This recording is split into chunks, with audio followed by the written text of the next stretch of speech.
He was subjected to one of the most famous murder trials of our time and known as part of the West Memphis 3. After being sentenced to die from lethal injection, Damien Echols was set free after serving 18 years on death row for murder. And today he is here, speaking out on life after being sentenced to die. His story is being compared to a real-life witch hunt, and although Damien is out from behind bars, will his past hold him prisoner forever? Our affiliate in Little Rock, Arkansas, KETV, covered the story extensively. May 5th, 1993. Three 8-year-old boys, Stevie Branch, Christopher Byers, and Michael Moore, went for a bike ride in their hometown of West Memphis, Arkansas. They never returned home for dinner. The next day, their bodies were found naked, tied with shoelaces, and mutilated in a ditch. With very little evidence, police focused on three local teens, Damien Echols, Jesse Miskelly Jr., and Jason Baldwin. The teens stood out in the Bible Belt, especially Damien Echols, with his interests in heavy metal music, gothic dress, and fascination with occultism. The young men, nicknamed the West Memphis 3, were arrested in 1994. Jesse Miskelly had a very low IQ and was interrogated for a high-pressure 12 hours, leading to a confession. I saw Damien hit this one boy real bad. And then Jason turned around and hit Steve Branch. Michael Moore took off running, so I chased him and grabbed him and held him. Jesse and Jason were sentenced to life in prison. Damien was sentenced to death. While on death row, Echols met his biggest advocate, Lorie Davis, who started writing him letters, determined to set him free. After 3 years, they wed. Lorie started a movement and created a media firestorm. Celebrities and musicians rallied around the West Memphis 3. Johnny Depp, Pearl Jam's Eddie Vedder, and director Peter Jackson used their voices to speak out about what many felt to be the injustice and lack of evidence tying these men to the murders. August 19th, 2011, the West Memphis 3 were released from prison, but their story of freedom is far from over. Damien Echols joins me now. And you watch that old footage of the interviews you did, the trials. What's it like sitting here, a free man, after having been in that situation? Is that even imaginable? It's hard to articulate it to someone who's never experienced something like that, just because the average person doesn't have anything in their frame of reference to allow them, I think, to comprehend like that level of trauma. Some days it seems like that entire 20 years was just a really short, bad dream. Other days it seems like being out here is the dream, that surely I cannot be out of that prison cell. You know, I was sitting there waiting to die for so long that it seems like there's no way that I could have possibly survived that. It's really, really hard to describe. What was your life like before this all started, before the arrest, before the accusations, before the time on death row? You know, growing up in Arkansas, my family was, and not just my family, our entire world, the world that we lived in was dirt poor. You know, I dropped out of school when I was in 9th grade, and that's more education than anyone in my family has. You know, everyone in the world that we came from was pretty much just working to survive another day in the trailer park. So in the midst of all this, you get accused, you know you're innocent, you go to trial, and then there's that moment when the judge sentences you to death. It hits you to hear those words. People, whenever they see the documentaries or trial footage, they always say, "You seem so calm." And what I try to describe to people is what you're seeing is not calm. What you're seeing is shock and trauma. Even now, you know, I'll see people sometimes who'll say, you know, I wouldn't have acted that way if it would have been me. You know, if it would have been me, I would have been screaming in the courtroom, you know, I didn't do it. And I think one of the greatest quotes for that is something I heard Mike Tyson say one time. He said, everybody's got a plan until they get punched in the face. Yeah. That's what it's like. It's like you don't know what you would do in a situation where you're experiencing that much trauma until you've actually been in it. So after your sentence, they put you in solitary confinement. It's a space, if I understand correctly, it's 12 feet by 9 feet. That's how big the cell is. Right. What does that do to you physically? It destroys you in every way a human being can be destroyed, psychologically, emotionally, health-wise. Just things like there's almost no medical care, no dental care. They're not going to spend a lot of time and money and energy taking care of someone they plan on killing. So you're not getting any fresh air, any sunlight, you're eating garbage. It started destroying my eyesight at one point. Is that why you're wearing the glasses? Exactly. I can see maybe 2 or 3 inches in front of my face without these glasses.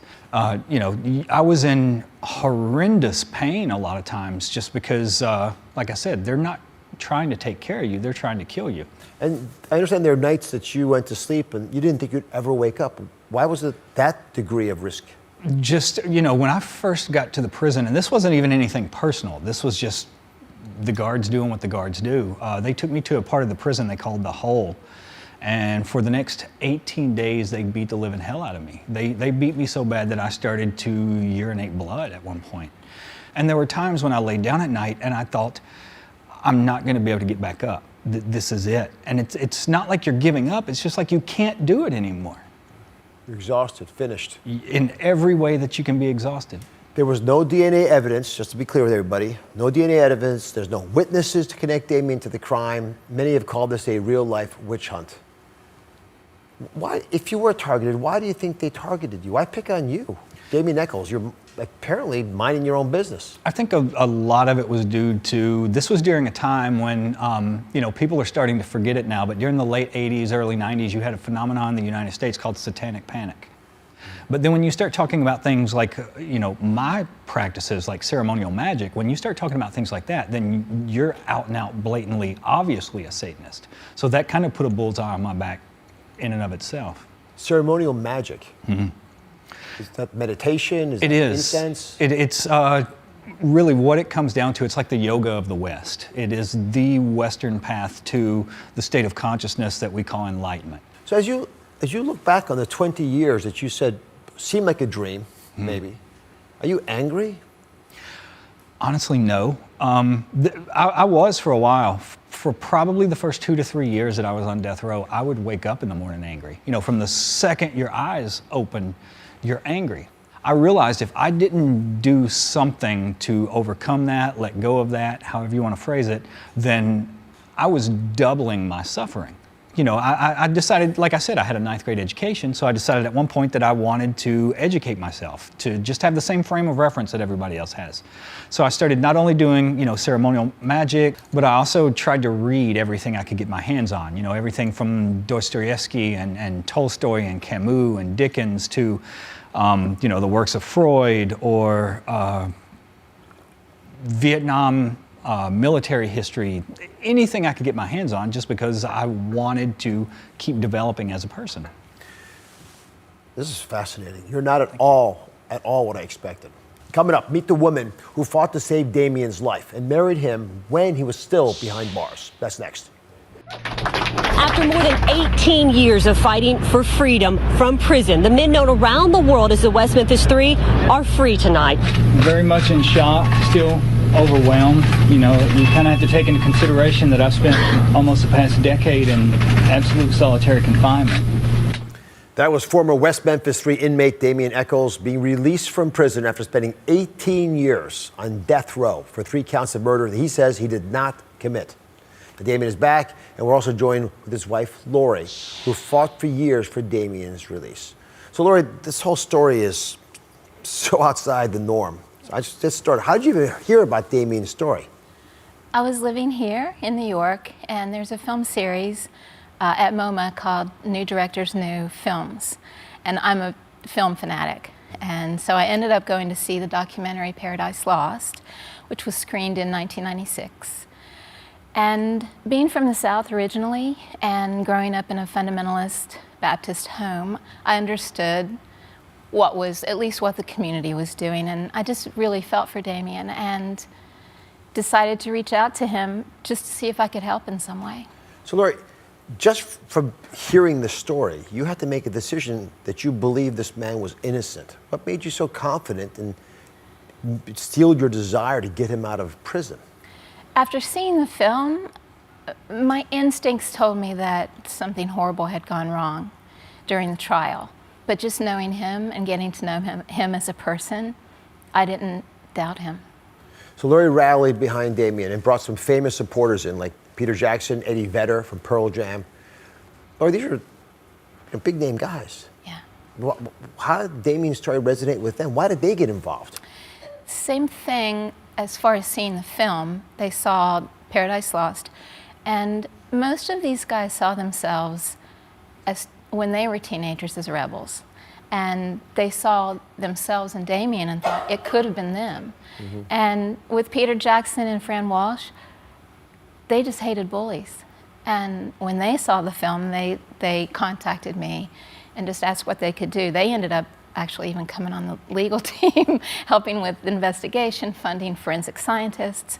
But everybody, once they got involved, stayed with us for the whole duration. Damien, how important was that, do you think, having the celebrity involvement? And I'm just curious, how did you react when this woman's calling you from New York saying, let's talk about this? I knew from the second she found me that I was okay. I knew that other bad things may happen while I was in there. I may be beat, I may be starved, whatever, but I knew from that point on that these people could not kill me. And I don't know how to describe that any more than just that I felt safe. I felt like we had clicked into place and what was supposed to be happening was supposed to be happening. The celebrity stuff, I think I would be dead right now without it. I would be 6 feet underground. They would have executed me years ago. So while Damien's in prison, Lorie, you get married in a Buddhist ceremony. He's still on death row. Yeah. I mean, how did your family and your friends react to that? I didn't tell my family that I was involved with Damien for 4 years. You didn't tell them? Mm-mm. How can you not tell your parents that you're dating and getting married to a guy on death row? It does tend to come up in conversation. Well, my family's from West Virginia, and I love my family, and I'm very close with them. But I just felt it necessary for them and for me and Damien, I needed to know what I was doing. I had to have a plan in place. Before I just went off spouting, I'm marrying this guy on death row. I didn't. It was devastating for them to hear that, even 4 years later. But at least I was able to emotionally handle myself. Did you really think he would get out of jail? I did. But why would you think that? He's on death row. I mean, maybe commuted to life in prison, or 40 years later he gets free. It's almost biblical in scope. But what would make you think he'd get completely free? I have great faith.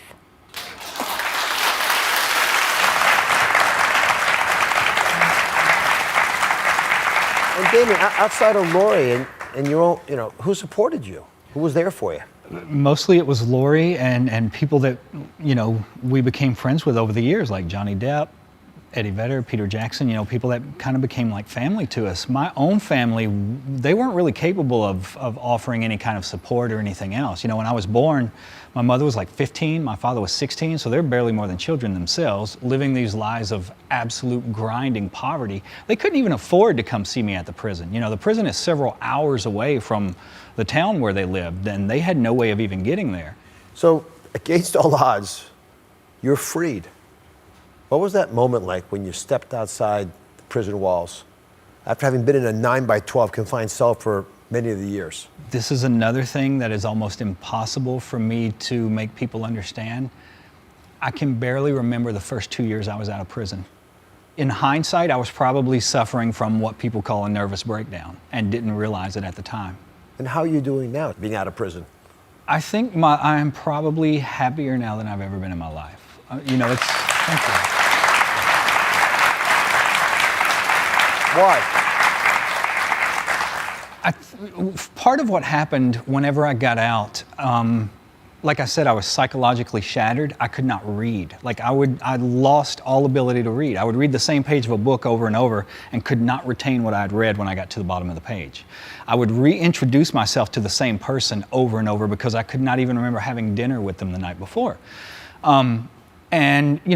My spiritual practice was the core of my life when I was in prison. I was doing some of these techniques, these meditations, these visualizations for like 8 hours a day. When I walked out of prison, I was so destroyed that I could not even do it for 8 minutes. that was part of what made life out here so hard. I had to work my way gradually back up to being able to do the same things I was doing in prison. And that's a huge part of what made my life more stable again. This is a fascinating conversation. The fact that you were behind prison is tragic, but the recovery itself, from a physician's perspective, I mean, it's life-changing. Up next, the shocking truth behind why Damien will never truly be a free man. Find out why when we come back. We're back with former West Memphis 3 inmate Damien Echols and his wife, Lorie. Now, Damien spent 18 years on death row waiting to be executed by lethal injection while his wife fought to set him free. Damien, do you ever have any flashbacks to the time in prison? Times when you had a lot of difficulty, it was very dark. How have you learned to cope with that trauma? You know, really, I wouldn't call them flashbacks, but I still have nightmares sometimes. That's the main thing. I have dreams.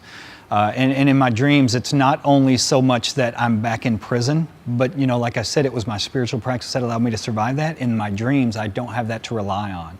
It's like I've forgotten everything and I'm just a victim of all the forces going on around me. So it's like doubly traumatic.